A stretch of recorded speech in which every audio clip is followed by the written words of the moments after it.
Hello friends, आपका स्वागत है हमारे यूट्यूब चैनल गॉडसन इन्फो पर।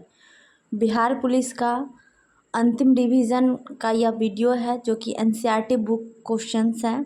ठीक है, ऑलरेडी एग्ज़ाम हो चुके हैं 7 अगस्त, 11 अगस्त और 18 अगस्त को। तो उसी से बेस्ट प्रश्न है, यह अंतिम रिवीजन है, आप ज़रूर करें। और जिनका भी एग्ज़ाम 25 और 28 को है उनके लिए बहुत ही इम्पोर्टेंट है। चलिए पहला क्वेश्चंस देखते हैं। भारतीय उपमहाद्वीप में कृषि के प्राचीनतम साक्ष्य कहाँ से प्राप्त हुए हैं? ठीक है, तो किस कृषि के प्राचीनतम साक्ष्य पूछ रहा है, तो राइट आंसर हो जाएगा आपको मेहरगढ़। जैसे ही एग्ज़ाम ख़त्म होगा बिहार पुलिस का, हम लोग सबसे पहले बिहार एसएससी के प्रीवियस ईयर क्वेश्चंस को डील करेंगे। तो हमारे चैनल पर नए हैं तो हमसे जुड़े रहने के लिए चैनल को सब्सक्राइब कर ले, वीडियो को लाइक करें और दोस्तों के बीच शेयर करें। चलिए क्वेश्चंस क्या था, कृषि के प्राचीनतम साक्ष्य कहाँ से प्राप्त हुए हैं, तो राइट आंसर हो जाएगा आपको मेहरगढ़। ठीक है, ऑप्शन नंबर सी। सुलेमान और किरथर पहाड़ियों के बीच पहली कृषि का साक्ष्य प्राप्त हुआ है।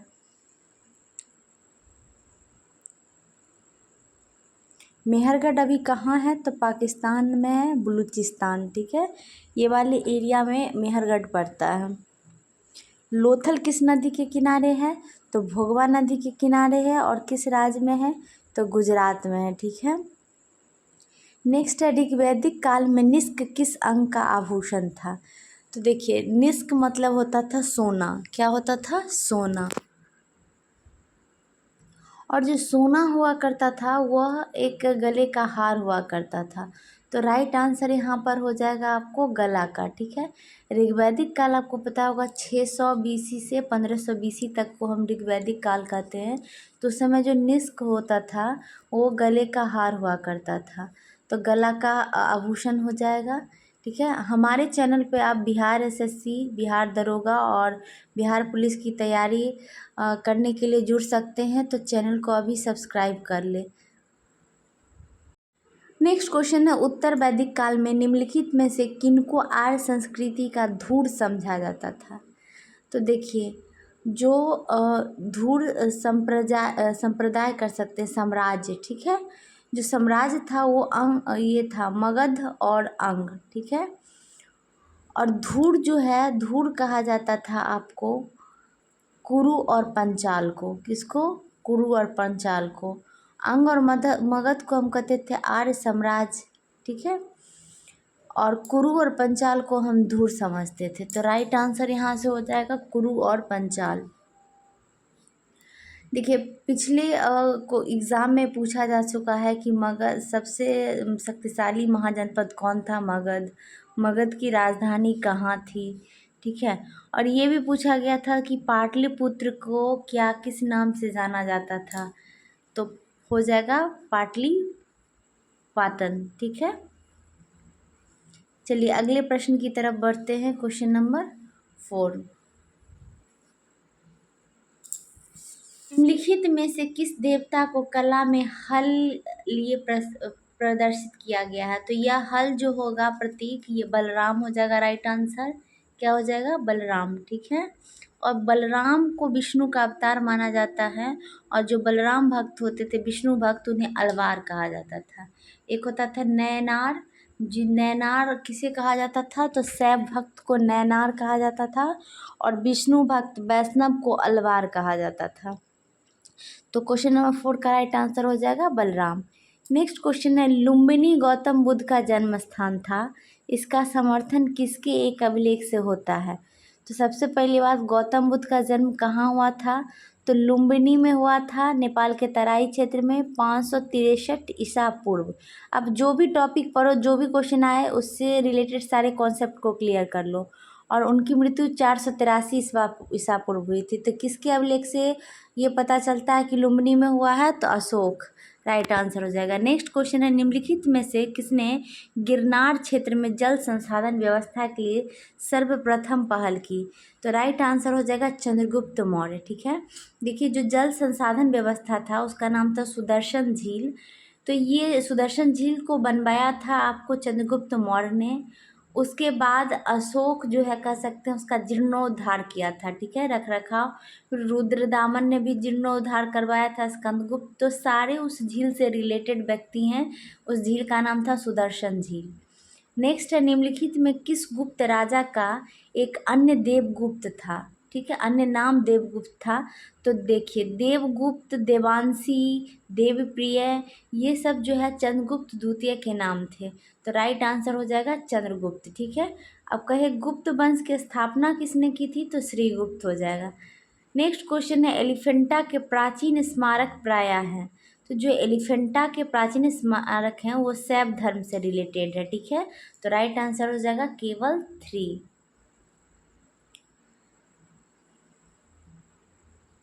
और ये एलिफेंटा का पहले नाम था धारा नगरी। अगला प्रश्न है, मात्र एक मुट्ठी बाजरे के चक्कर में मैंने अपना साम्राज्य खो दिया। इस कथन को आप किस मध्यकालीन शासक से संबंध करेंगे, तो राइट आंसर हो जाएगा शेरशाह, ठीक है। शेरशाह का बचपन का क्या नाम था, फरीद खां नाम था। और इन्होंने एक युद्ध लड़ा था जिसका नाम था कालिंजर का युद्ध, ठीक है। कहा जाता है कि नर्तकी के लिए उन्होंने कालिंजर का युद्ध लड़ा था। उसमें जो बम का गोला फेंका वो दीवार से टकराकर, किले से टकराकर वापस शेरशाह के पास फट गया, जिससे उसकी मृत्यु हो गई। तो इसीलिए उन्होंने ये कथन कहा था कि मात्र एक मुट्ठी बाजरे के चक्कर में मैंने अपना साम्राज्य खो दिया, ठीक है। उनका किस्मत ही खराब था, वही गोला आके उन्हीं को मार दिया, ठीक है। इनके बचपन का नाम क्या था, फरीद खां था, ठीक है। और इन शेरशाह का मकबरा कहाँ है, सासाराम। नेक्स्ट है, जहांगीर ने टॉमस रो को कहाँ मिलने का अवसर दिया था। तो देखिए ये जो जहांगीर है टॉमस रो से मिलने के लिए कहाँ अवसर दिया, तो अजमेर में दिया था। नेक्स्ट है, निम्नलिखित में कौन से एक संगीत वाद्य बजाने में औरंगजेब की दक्षता थी। आपको पता होगा अंग्रेज एक औरंगजेब क्रूर शासक था। और जितने भी संगीत प्रेमी थे, संगीत के जितने भी कला केंद्र थे, सबको उन्होंने बंद करवा दिया था। लेकिन वह खुद बीना बजाने में निपुण था। तो राइट आंसर क्या हो जाएगा, बीना। नेक्स्ट है, देखिए इंपॉर्टेंट है, मकबरा पूछता है तो एक जगह सारे को ले लिया गया है। कह रहा है अकबर का मकबरा सिकंदरा, राइट है। जहांगीर का शहादरा, ठीक है, जो कि लाहौर में है। शेख सलीम चिश्ती फतेहपुर सिकरी। निजामुद्दीन औलिया का मकबरा अजमेर, ये अजमेर में नहीं दिल्ली में है, ठीक है। और अगर हुमायूं का मकबरा पूछे तो वो भी आपको दिल्ली में है। और बाबर का मकबरा कहाँ है, तो काबुल में है। बाबर का कहाँ है, काबुल में है। तो ये चीज़ आप ध्यान रखिएगा। नेक्स्ट है, किसके समय में मराठा राजा नाचीज हो गया और पेशवा वास्तविक शासक। तो देखिए जो ये बालाजी राव है, ठीक है। तो इनके समय क्या हुआ था कि मराठा जो भी राजा था उसकी शक्ति कम हो गई और जो भी थे पेशवा ही थे, ठीक है। और इनका कार्यकाल था 1740 से 1761। इन्हीं को नाना साहेब के नाम से जाना जाता था।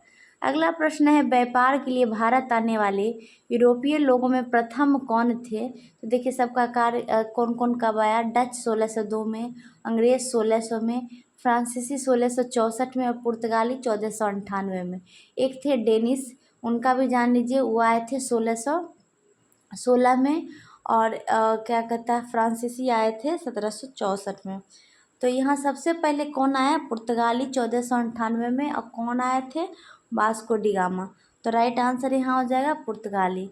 अगला है, भारतीय राष्ट्रीय कांग्रेस की प्रथम बैठक कहाँ हुई। तो राष्ट्रीय कांग्रेस की प्रथम बैठक जो हुई थी बम्बई में हुई थी। इसका गठन 28 दिसंबर 1885 में हुआ था, ठीक है, गोकुल दास तेजपाल संस्कृत महाविद्यालय बम्बई में। और यहीं पर इसकी पहली बैठक हुई। इसकी अध्यक्षता किसने की थी, तो डब्ल्यू.सी. बनर्जी ने की थी। किसने की थी, डब्ल्यू.सी. बनर्जी। पूरा नाम है व्योमेश चंद्र बनर्जी। और कौन संस्थापक थे, तो ए.ओ. ह्यूम इसके संस्थापक थे, ठीक है। अगला प्रश्न है, 1880 के दशक में इंडियन मिरर अखबार का प्रकाशन कहाँ से होता था। तो राइट आंसर हो जाएगा आपको इंडियन मिरर कलकत्ता, ठीक है। राइट आंसर क्या हो जाएगा, कलकत्ता। चलिए बढ़ते हैं अगले प्रश्न की तरफ।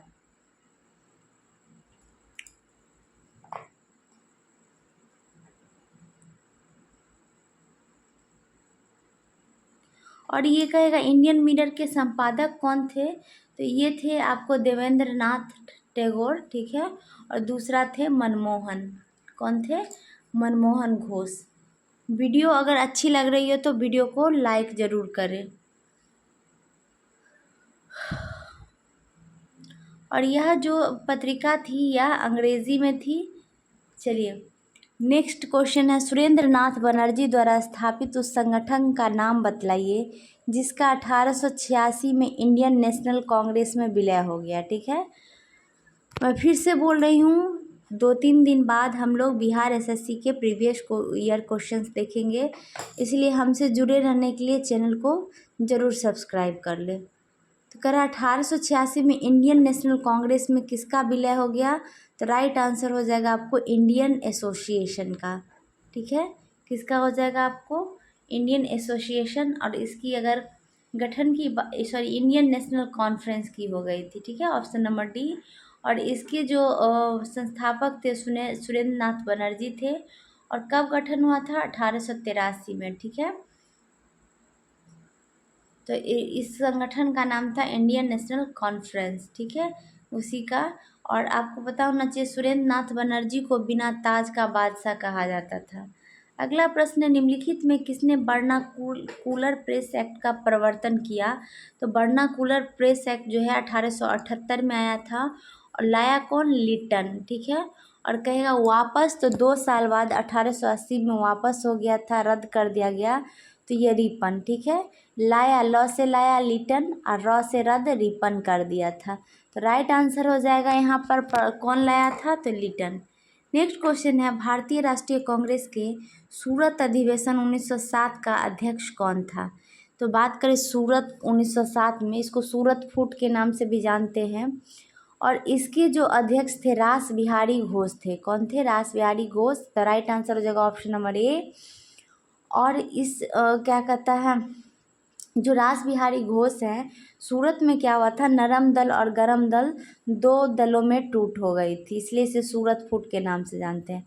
अगला प्रश्न है, लंदन में इंडियन होम रूल सोसाइटी को निम्नलिखित में से किसने चलाया था। तो जैसे ही लंदन की बात करें, राइट आंसर हो जाएगा श्यामजी कृष्ण वर्मा। और कब की थी, तो 1905 में। नेक्स्ट है, महात्मा गांधी के चंपारण सत्याग्रह का किसने विरोध किया था। आपको पता होना चाहिए चंपारण सत्याग्रह जो था, 3 कठिया प्रणाली जो नील की खेती होती थी उसके विरुद्ध चलाई गई थी 1917 में। गांधी जी अफ्रीका से 9 जनवरी 1915 को भारत वापस लौटे, इसलिए इस दिन हम प्रवासी भारतीय दिवस मनाते हैं। और चंपारण आने के लिए उन्हें किसने आमंत्रित किया था, तो राजकुमार शुक्ल ने किया था, ठीक है। और बात करें भारत में सबसे पहला जो सत्याग्रह था इनका चंपारण सत्याग्रह था। और इसका विरोध किसने किया, तो राइट आंसर हो जाएगा एनजी रंगा ने। क्या हो जाएगा, एनजी रंगा, ऑप्शन नंबर बी राइट हो जाएगा। चलिए अगला क्वेश्चन है, गदर पत्र का प्रथम अंक निम्नलिखित में से किस भाषा में प्रकाशित हुआ। तो गदर पत्र जो है 1913 में लाला हरदयाल के द्वारा प्रकाशित किया गया था, ठीक है। और इसका प्रथम जो क्या कहता है भाषा थी, वह थी आपको उर्दू। कौन सी थी, उर्दू। राइट आंसर हो जाएगा आपको उर्दू। नेक्स्ट है, पीर पंजाल श्रेणी पाई जाती है। तो पीर पंजाल श्रेणी आपको याद रखना होगा कि देखिए श्रेणी जो होती है काराकोरम, लद्दाख, जास्कर, पीर पंजाल, उसके बाद आपको हो जाएगा धौलाधर, ठीक है। इसका ट्रिक है कलेजा पार, ठीक है। क से काराकोरम, ल से लद्दाख, जा से जास्कर, पीर पंजाल, धौलाधर। अब बात करें, ये तीनों काराकोरम, लद्दाख और जास्कर ट्रांस हिमालय के भाग हैं। और पीर पंजाल जो है आपको बृहद हिमालय के भाग है। पीर पंजाल पड़ता है आपको जम्मू कश्मीर में, कहाँ हो जाएगा, जम्मू कश्मीर, राइट आंसर हो जाएगा। और धौलाधर की बात करें तो यह आपको हिमाचल प्रदेश में पड़ता है। तो यहाँ क्वेश्चन है, पीर पंजाल श्रेणी पाई जाती है, तो राइट आंसर क्या हो जाएगा आपका, जम्मू एवं कश्मीर। नेक्स्ट है, निम्नलिखित नदियों में से कौन अध्यारोपित नदी का उदाहरण है। तो अध्यारोपित नदी का उदाहरण हो जाएगा चंबल, राइट आंसर, ठीक है। चलिए बढ़ते हैं अगले प्रश्न की तरफ। कोसी जो है आपको बिहार की शोक नदी के नाम से कोसी जानी जाती है। और नेक्स्ट क्वेश्चन है संकोच नदी सीमा बनाती है, तो संकोच नदी जो है असम एवं पश्चिम बंगाल की सीमा बनाएगी, तो ऑप्शन नंबर सी राइट हो जाएगा, असम एवं पश्चिम बंगाल। अगला क्वेश्चन है सागौन तथा साल किसके उत्पाद हैं, तो राइट आंसर हो जाएगा उष्णकटिबंधीय शुष्क पतझड़ी वन। ठीक है, यह उष्णकटिबंधीय शुष्क पतझड़ी वन है। इसमें वर्षा जो औसतन 100 से 200 सेंटीमीटर होता है। नेक्स्ट क्वेश्चन है तुलबुल परियोजना किस नदी पर है, तो तुलबुल जो है झेलम पर है। चिनाब पर कौन है, तो दुलहस्ती परियोजना चिनाब पर है। बगलिहार हो जाएगा आपको चिनाब पर। ठीक है, सलाल परियोजना किस पे है, चिनाब पे है, तो ये आपको परियोजना याद रखना होगा। रावी नदी पर थीन है और ब्यास नदी पर पोंग बांध है। ठीक है, ब्यास पर कौन है, पोंग है। चलिए अगला प्रश्न देखते हैं, निम्नलिखित में कौन सा नदी का वास्तविक स्रोत है, तो देखिए कौन, सोन नदी का कह रहा है। ठीक है, सोन नदी कहाँ से निकलती है, तो यह हो जाएगा शहडोल जिले में अमरकंटक पहाड़ी से, तो ऑप्शन नंबर ए सही हो जाएगा, अमरकंटक की पहाड़ी से निकलती है सोन नदी। चलिए नेक्स्ट क्वेश्चन है भारत में रबर उद्योग स्थित है, तो राइट आंसर हो जाएगा आपको पणजी में। ठीक है, ऑप्शन नंबर ए। लेकिन अगर सबसे ज़्यादा उत्पादन कहे तो यह केरल करता है, रबर का सबसे ज़्यादा उत्पादन कौन करता है, केरल। ठीक है, नेक्स्ट है भारत का सबसे बड़ा बंदरगाह है, तो राइट आंसर हो जाएगा मुंबई में। चलिए नेक्स्ट, कांडला बंदरगाह कहाँ है, गुजरात में है आपको, यह ज्वारीय बंदरगाह है। ठीक है, कांडला। चलिए ये नेक्स्ट क्वेश्चन देखते हैं, क्वेश्चन नंबर 31, संसार के किस देश में संरक्षित भूमि का सर्वोत्तम तंत्र है, तो राइट आंसर हो जाएगा भारत। नेक्स्ट है निम्नलिखित देशों में स्वर्णिम अर्धचंद्र, ठीक है, गोल्डन क्रिस्केंट जो बनाता है कौन सा देश मिलके बनाता है, तो यह हो जाएगा आपको अफगानिस्तान, ईरान और इराक। ठीक है, ये तीन देश मिलके अर्धचंद्र का निर्माण करता है, तो राइट आंसर हो जाएगा 1, 2, 3। पाकिस्तान इसमें नहीं होगा, तो राइट आंसर हो जाएगा ऑप्शन नंबर सी। चलिए अगला क्वेश्चन देखते हैं, निम्नलिखित युग्मों में से कौन सा सही सुमेलित नहीं है, किम्बरले हीरा की खान सही है, बिटवाट्सरैंड सोना सही है, कटेंगा तांबा गलत, सॉरी सही है, सार लॉयस गलत है, सार जो है कोयला का खान है, तो यही राइट आंसर हो जाएगा। नेक्स्ट भूमध्य रेखा गुजरती है, तो भूमध्य रेखा जो है कुल 10 देशों से गुजरती है, यह केन्या से होकर गुजरती है, बाकी से नहीं गुजरेगी। ठीक है, मकर रेखा के बारे में मैंने बताया था कि मकर रेखा जो है आपको 10 देशों से गुजरती है। नेक्स्ट है निम्नलिखित में कौन सी सक्रिय ज्वालामुखी है, ज्वालामुखी के 3 तरह टाइप होते हैं, सक्रिय, सुषुप्त और मृत। ठीक है, तो देखिए कोटोपेक्सी जो है इक्वाडोर में है, फ्यूजियामा जो है आपको जापान में है, एटना इटली में है, तो ये तीनों सक्रिय ज्वालामुखी है, तो राइट आंसर यही पूछा गया हो जाएगा, कौन सा सक्रिय ज्वालामुखी है, तो 2, 3, 4। ठीक है, जो भी जिस ऑप्शन में भी होगा 2, 3, 4 वही सही होगा। अगला प्रश्न है निम्नलिखित में से कौन सा एवं सही सुमेलित नहीं है, घाना अकरा सही है, केन्या नैरोबी सही है, नामीबिया विंडहुक सही है, नाइजीरिया का रबात नहीं होगा, अबूजा होगा। ठीक है, तो यही सही हो जाएगा, राइट आंसर हो जाएगा। क्वेश्चन नंबर 37 है, निम्नलिखित जल डमरू मध्यों में से किस जल डमरू मध्य से एक सुरंग यूनाइटेड किंगडम तथा फ्रांस को जोड़ती है, तो यूके और फ्रांस को जो जोड़ेगा वो आपको हो जाएगा डेनमार्क स्ट्रेट। ठीक है, क्या हो जाएगा, डेनमार्क स्ट्रेट। अब बात करें हम, देखिए अलग अलग जल संधि होता है, जल डमरू मध्य होता है, तो अब है डोवर, स्ट्रेट ऑफ डोवर, तो डोवर जो होगा वो आपको इंग्लैंड को किससे जोड़ेगा, फ्रांस से। ठीक है, इंग्लैंड को फ्रांस से अलग करता है। अब बात करें डेविस जल संधि, डेविस स्ट्रेट की, तो ये जो है आपको ग्रीनलैंड को, ठीक है, कनाडा से अलग करेगा, कनाडा को ग्रीनलैंड से अलग करेगा। और जिब्राल्टर जो जल संधि है वो आपको स्पेन से मोरक्को को अलग करेगा, ये ध्यान रखिए। अगला है निम्नलिखित में किस महासागर के तटीय क्षेत्र को ज्वाला परिधि कहते हैं, रिंग फायर, तो राइट आंसर हो जाएगा प्रशांत महासागर। अगला अलेक्जेंड्रिया समुद्र पतन है, तो अलेक्जेंड्रिया समुद्र पतन जो है आपको यह हो जाएगा राइट आंसर मिस्र में। ठीक है, कहाँ है, मिस्र में। क्वेश्चन नंबर 40 है, भारत की जनगणना के अनुसार द्वारा निम्नलिखित में किस वर्ग के नगर लघु नगरों की श्रेणी में सम्मिलित किए जाते हैं? तो राइट आंसर होगा वर्ग 4, 5 और 6। ठीक है, इसमें कैटेगरी बांटा रहता है 10,000 से 20,000, 50,000 से 1,00,000, इस तरह से। ठीक है, अब भारत में सर्वाधिक नगर जिनमें मलिन बस्तियां प्रतिवेदित हैं पाए जाते हैं, तो सबसे ज़्यादा मलिन बस्तियां कहाँ हैं? महाराष्ट्र में। राइट आंसर क्या हो जाएगा? महाराष्ट्र। अगला प्रश्न है, भारत में प्रथम नियमित जनगणना किस वर्ष की गई थी? ठीक है, तो यह हो जाएगा 1881।